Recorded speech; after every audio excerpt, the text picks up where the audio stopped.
di antara para pelayan ibadah, tadi kan 9192 itu uskup, 93 itu imam, 94 itu diakon. Nah, dikatakan di sana, diakon karena tahbisan ia menduduki jabatan setelah imam. Nah, tugasnya apa? Dalam misa setelah angka 101, catatan kaki setelah 101 itu tugas diakon. Nah, sekarang kita tahu tugas diakon itu bukan prodiakon. Tugas diakon, orang yang tertahbis, tahbisan paling rendah adalah membantu imam. Satu, tugas diakon membaca Injil. Dua, menyampaikan homili, tapi kadang-kadang bukan prodiakon loh ya, tetapi diakon. Lalu yang ketiga, membacakan doa umat.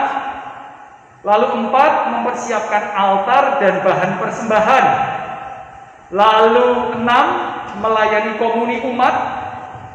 Lalu kelima, memberi petunjuk mengenai sikap tubuh dan tata gerak umat. Maka ini yang disebut seremonarius atau bahasa kita MC liturgi.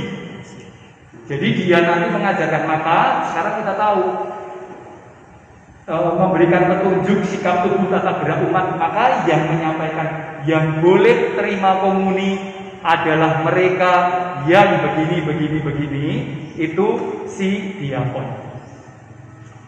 Kalau di tata liturgi yang komplit petugasnya ya, ada uskup, ada imam, ada diakon, ada macam-macam, maka itu diakon yang mengatakan, saudara-saudara yang boleh terima komuni adalah ini, itu tata gerak.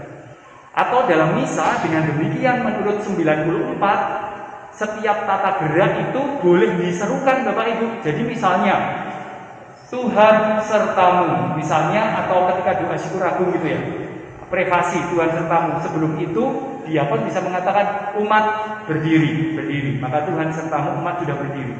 Nah begitu boleh. Umat duduk, nah itu boleh lewat 94 yang mengatakan diakon. Umat berlutut, nah itu boleh. Jadi itu yang disebut petunjuk tentang sikap tubuh dan tata gerak umat selama Ekaristi.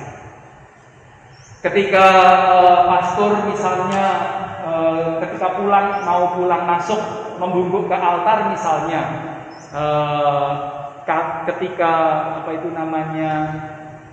umat mau ikut membungkuk misalnya, diakonnya boleh mengatakan umat tidak perlu mengikuti membungkuk, gitu bisa, gitu ya. Jadi seremonarius.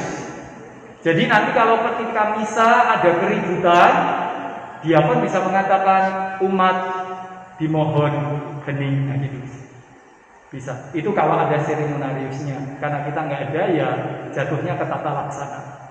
Bukan ke lektor yang sering membacakan. Nah, tapi kalau lektor harus jalan ya. Harapannya yang ribut langsung jewer, yang ribut gitu sih. Biar nanti ini terwujud dalam mengikuti. Iya, betul. Tapi kalau pada waktu misa sambil jalan, pasti lektor agak iya dan tidak. Karena pasti akan takut-takut juga dengan pasturnya. Karena seperti mengintervensi jalannya misa kan. Tapi tetap harus dikatakan terlebih dahulu. Ini nanti kalau ada gaduh-gaduh bagaimana? Boleh tidak kami menyela kemudian memperingatkan supaya tenang? Nah kalau boleh enggak salah. Tapi prinsipnya ngaten ya Bapak Ibu di 94. Jadi ada yang namanya diakon yang salah satu tugasnya menjadi MC liturgi ketika perayaan berlangsung. Mengatur tata gerak. Nah itu uskup, imam, dan diakon. Nanti catatan tentang seremonarius secara khusus akan kita lihat di halaman-halaman selanjutnya.